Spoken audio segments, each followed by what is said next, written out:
À Marseille, à une époque pas si lointaine, un artisan créateur avait réussi à faire entrer lumière dans son atelier. Lumière permettait qu'il ne fasse jamais ni sombre ni froid dans et autour des gens.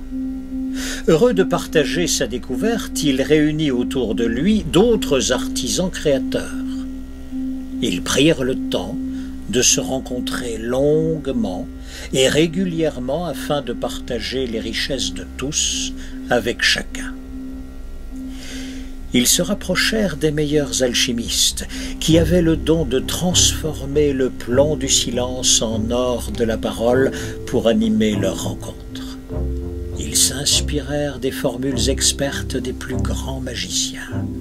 Et au fil du temps, des milliers d'artisans créateurs, d'alchimistes et de magiciens venus du monde entier les rejoignirent, car tous découvraient dans ces rencontres un esprit aussi bienveillant qu'exigeant, un esprit qui permettait à chacun de gagner du temps, du plaisir et de la profondeur, de devenir plus lumineux. Un jour, certains s'interrogèrent. Nous existons par milliers, mais nous ne connaissons que les artisans créateurs de notre village. Et comment nous rencontrer tous? Ils entreprirent de raccourcir les distances, de créer ponts et passerelles, réels et virtuels. Les audacieux s'aventurèrent bien au-delà de leur village et de leurs habitudes et découvrirent deux notions fondatrices pour chacun. La question essentielle qui anime chacun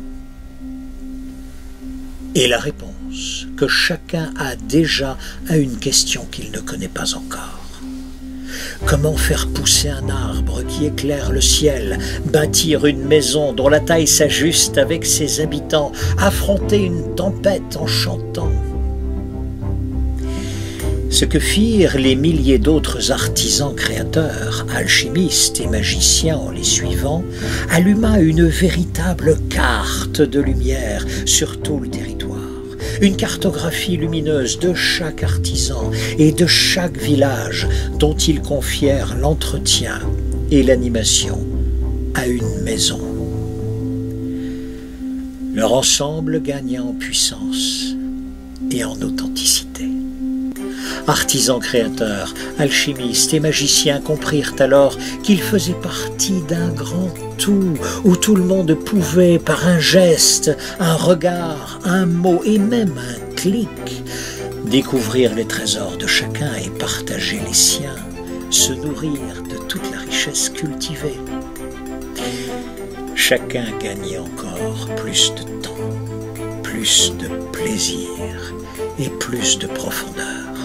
Et ils accueillirent de plus en plus de jeunes artisans créateurs qui apportèrent des techniques nouvelles. Je peux vous dire qu'ils prirent autant de joie que de soin à relier cette créativité avec l'expérience des anciens et premiers fondateurs pour poursuivre leur quête. Je peux vous dire également qu'ils acquirent cette forme de maturité qui vient à 30 ans avec le sérieux que l'on met dans ces jeux d'enfants. Je peux vous dire encore que dans les années qui suivirent, les richesses circulèrent comme les graines volantes que les arbres lâchent au printemps. Et je peux vous dire enfin que la lumière de chacun se fit non seulement plus intense et vibrante, mais aussi encore plus puissante et rayonnante.